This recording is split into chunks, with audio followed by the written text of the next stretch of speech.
सामंजस्य सेठ। जय श्री सारे सेठ जी की जय हो और जय हो गुरुदेव की। बहुत बहुत आभार आपका, पधारे हमारे करीब के यहाँ। तो बालकिशन जी, आज का हमारा पहला क्वेश्चन आपसे ये होने वाला है कि जैसे तो सुप्रसिद्ध भजन गायक आप जैसे जाने जाते हैं, पर जो लोग नहीं जानते उनको आप क्या बताना चाहेंगे कि कौन है बालकिशन जी प्रजापति? देखो, बालकृष्ण प्रजापति ऐसी कोई बात नहीं है। मैं तो एक साधारण और सिंपल व्यक्ति हूँ और बिल्कुल जमीन से जुड़े हुए हैं। और दूसरी बात ये है कि ऑडियंस जितने भी हैं तो ये कोई अपने पराये नहीं होते हैं, ये सब अपने हैं और अपने दिलों से जुड़े हुए हैं। और मैं एक जमीन से जुड़ा हुआ हूँ। कृषि प्रधान देश है हमारा भारत, तो मैं जमीन से जुड़ा हुआ एक काश्तकार हूँ। और छोटे मोटे जो है आसपास के जो कुछ कार्यक्रम होते हैं तो वो भी करते हैं। और जिस प्रकार से जनता का जो सपोर्ट रहता है बस उसमें सम्मिलित हो जाते हैं। क्या बात है कि आपकी फैमिली में कौन कौन है और वो क्या क्या करते हैं? ये बहुत अच्छी बात पूछी आपने। मेरी फैमिली में मेरी मदर है, पापा तो मेरे बचपन में ही गुजर गए थे, मैं छोटा था। और हम 4 भाई हैं। 4 भाई में से 2 भाई तो जो ये कम्बल कपड़ों का जो बिजनेस है वो करते हैं। और एक भाई लाइट फिटिंग वगैरह मोटर रिपेयरिंग का काम करते हैं। और मैं हूँ जो, मेरे को तो आप सभी जानते ही हो, मैं सत्संग भजन संध्या इत्यादि में आप लोगों के समक्ष बना रहता हूँ।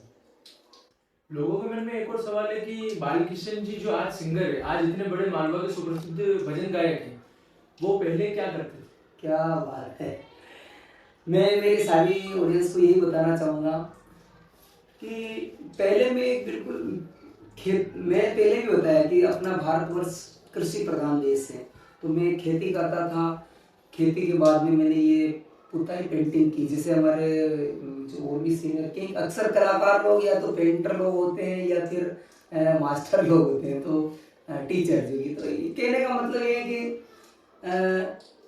संघर्षमय जीवन को पेंटिंग पुताई और खेती करते हुए ही यहाँ तक लाना पड़ा। और आपकी पहली कमाई क्या थी? पहली कमाई तो मैं ये एक जीवन में मैं क्या कि जैसे पढ़ाई छोड़ी और हमने क्या ये पेंटिंग पुताई का कार्य शुरू किया था, तो उसमें हमारे जीवन की ये कुछ छोटी मोटी इनकम होती रहती थी। मजदूरी, दिहाड़ी मजदूरी करने जाते थे और आज भी कर ही रहे हैं काम। तो हालांकि आपकी पढ़ाई के बारे में पूछना चाहता हूँ कि आपने कहाँ तक पढ़ाई की और क्या आपका कभी कुछ बनने का सपना था?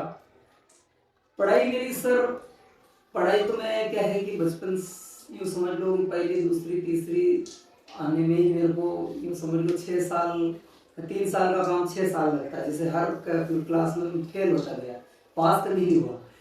और ज़बरदस्ती मेरे को सर लोगों ने, टीचर लोगों ने पास किया।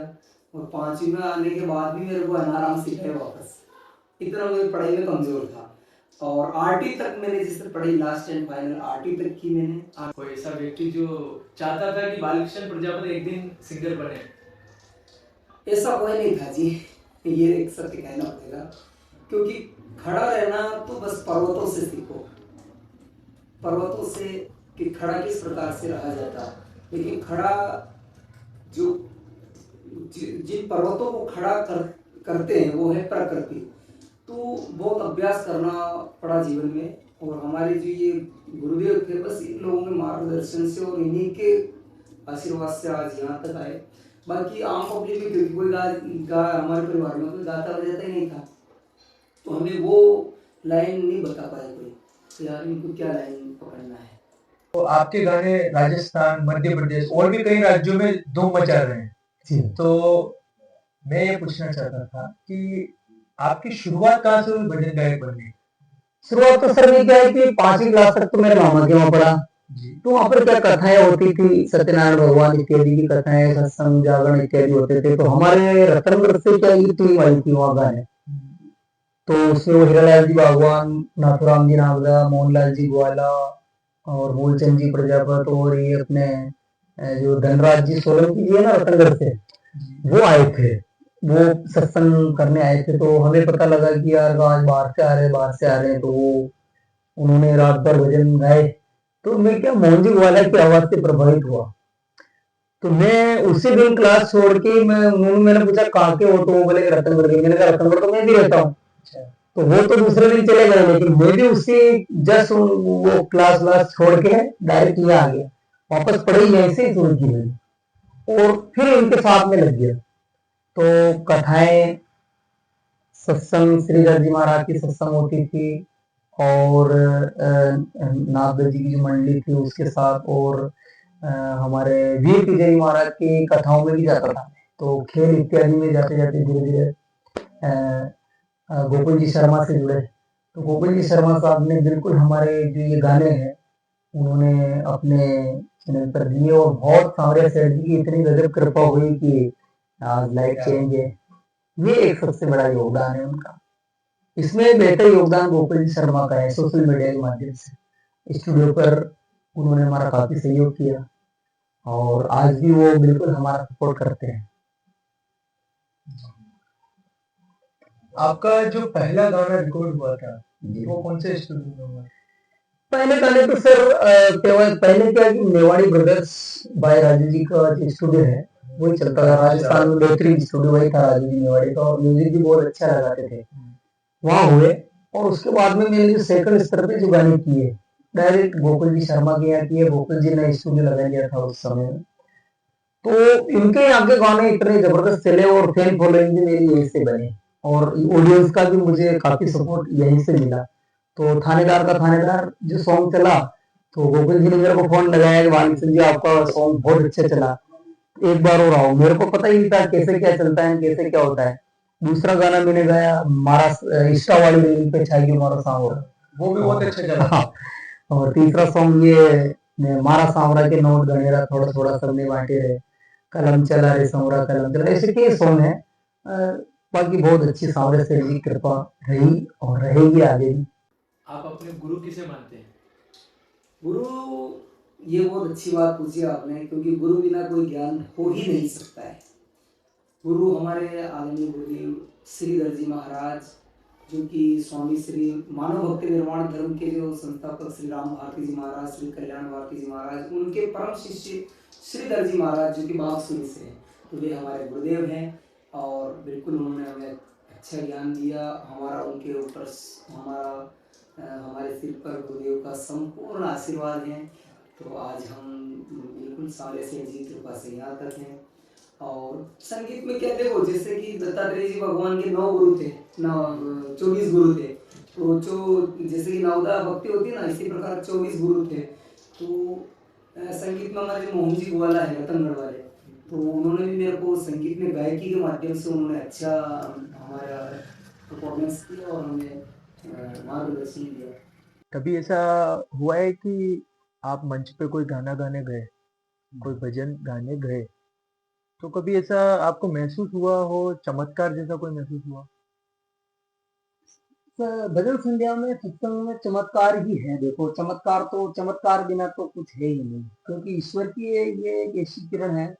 अपन मंच पे खड़े हैं, ये भी एक ईश्वर का चमत्कार है। अपन 2 शब्द जो माँ सरस्वती के अपने कंठों से निकल रहे हैं, ये भी एक चमत्कार ही है। और बहुत सी बार ऐसा लगता है कि जैसे भगवान सांवरिया सेठ जी ईश्वर मतलब उसी सभा में मौजूद है। अच्छा, चमत्कार का जैसे कि आम पब्लिक कोई भी ना तो हिलता है ना डुलता है, जैसे पानी भरा समंदर, उस प्रकार से समा बन जाती है। इसे एक चमत्कार कहते हैं। और इससे बड़ा चमत्कार और क्या है। एक व्यक्ति हजारों पब्लिक को एक तार में पिरो दे, ये चमत्कार नहीं है तो और क्या है। क्या बात। तो बिल्कुल और ये की कृपा सब भक्तों पर बनी रहे, हम भी यही चाहते हैं। कभी कोई भजन गाते समय आपकी आंखों में आंसू आए? हाँ बिल्कुल, बहुत बार आंसू आए, क्योंकि कभी कभी क्या होता है कि भाव के जो भजन होते हैं, जैसे कि सांवरिया सेठ जी की भक्ति भावनाओं के भजन गा रहे हैं, तो उस समय जैसे नानी बाई मीराबाई के भजन, जो भक्तों के जो भजन होते हैं उनमें क्या भाव के भजन होते हैं, और भाव के भजनों में अक्सर आंसू आ जाते हैं। क्योंकि भगवान सांवरिया सेठ जी वो जब उद्धव जी के घर गए थे विरोधी के, तो क्या है होता है कि बहुत बार उनके जो घर पे थी वो तो केले खिलाने थे, लेकिन वो हुआ क्या कि भाव के वश से केले केले तो नीचे डाल देते हैं और छिलके छिलके खिला देते हैं, फिर भी भगवान खा जाते हैं। तो भगवान ने प्रेम के वश से छिलके पाए, और शबरी माता ने जो है कितनी पूरी उम्र पुष्प बिछाए झोपड़ी के अपने आंगन पर, तब जाके भगवान सांवरिया सेठ जी भाव के वश में आए। भाव के वश में भगवान आए तो झूठे जो बेर थे वो भी खाए। तो ये सब भाव की बातें हैं, और बिल्कुल भाव के जब भजन होते हैं वो आंसू आना स्वाभाविक है। आपका एक गाना बहुत ज्यादा ट्रेंडिंग है, मैंने सुना है, थानेदार का थानेदार। हाँ, तो वो गाना गाने की आपके मन में कैसे आई कि मैं ये गाना गाऊं कि थानेदार के थानेदार सांवरियो मारो सरकार? क्या बात, ये बहुत अच्छी बात पूछी आपने। थानादार को थानादार सांवरियो मारो सरकार, ये भजन मैंने नहीं लिखा। अच्छा। कहने का मतलब ये लिखा मेरी दीदी ने है। वो भी क्या कभी कभी कलम चलाती रहती है, तो उसने जैसे एक बार हमारी गाड़ी का चालान बन गया था, तो उसने जैसे मैंने आकर कहा कि यार हमारी गाड़ी का चालान बन गया है, तो वो बात थी। तो फिर कहते गाड़ी में कोई छुड़ाई बनेगी, तो मैंने कहा हमारे अपने गांव वालों को फोन लगाया और उन्होंने गाड़ी को वापस उस चालान को कैंसिल करवाया। तो तब उसके मुंह से एक बात निकली थी, सांवरा सेठ जी को गया तो सांवरा सेठ तो थानादार को थानादार है। तो उस पॉइंट को मैंने कैच कर दी। मैंने कहा यार यही कलम, यहीं से कलम चली। क्या बात। तो उसके जो सांवरा सेठ जी के जो वो शब्द निकाले उसने, हाँ। आप काम बजायो आप, उन्होंने ऐसे करके बताइए तो मारो भी तो काम चला दे रुकी तकी, मारो भी तो काम बना दे रुकी तकी गाड़ी चला। तो ऐसे ऐसे शब्द मैंने इससे लिए थे, तो उसी को मैंने भजन में जोड़ दिया। क्या बात। अभी इस समय में आपका मार्गदर्शन कौन कर रहे हैं, कौन आपके साथ है? प्रेजेंट समय में तो हमारे साथ में गोपाल कृष्ण जी सोलंकी जी हैं, वो हमारे साथ में ही रहते हैं, और बिल्कुल हमारे कदम से कदम मिलाकर चलते हैं, और बिल्कुल बड़े से बड़े मंचों पर वो संचालन करते हैं और चलते हैं, और उनका काफी सपोर्ट रहता है। और वैसे भी वो क्या है कि थोड़े पढ़े लिखे और टीचर हैं, तो आगे का जो जनरल नॉलेज उनको ज्यादा रहता है, तो हमें बिल्कुल हर प्रकार से सपोर्ट करते हैं वो, उनका ज्यादा से ज्यादा सपोर्ट रहता है इस वक्त। अपने फॉलोअर्स में से कोई अगर म्यूजिक इंडस्ट्री में आना चाहता है तो उनके लिए आप क्या कहना चाहेंगे? मैं सारे ऑडियंस को यही बात बताना चाहूंगा, बिल्कुल आप संघर्ष करो, और संघर्ष इस कदर करो कि वाकई में आप भगवान सांवरिया सेठ जी आपका हाथ पकड़ सके, और सांवरिया सेठ जी कृपा आप सब पर वैसे ही बनी हुई है और बनी रहेगी, और गुरु कृपा से आप बहुत आगे जाओ। और अगर आपके मेरे लायक कुछ काम पड़ा तो मैं बिल्कुल हर कदम आपके साथ खड़ा हूँ, और बिल्कुल अगर पैसों से भी सहयोग बनेगा तो मैं आपका सहयोग करूंगा, और स्टूडियो तक ले जाऊंगा, आपके गाने करवाऊंगा, और यूट्यूब चैनल के माध्यम से आपको बिल्कुल पूरा सपोर्ट करूंगा मैं। ये मेरा आपका पूरे से पूरा सपोर्ट रहेगा। बहुत बहुत धन्यवाद आपका, जो आप फ्री होके रतनगढ़ आवाज ब्रॉडकास्ट में आए। जय हो सांवरिया सेठ जी की कृपा सब पर बनी रहे, और सारे ऑडियंस इसी प्रकार जुड़े रहे। सांवरिया सेठ जी की जय हो। जय हो।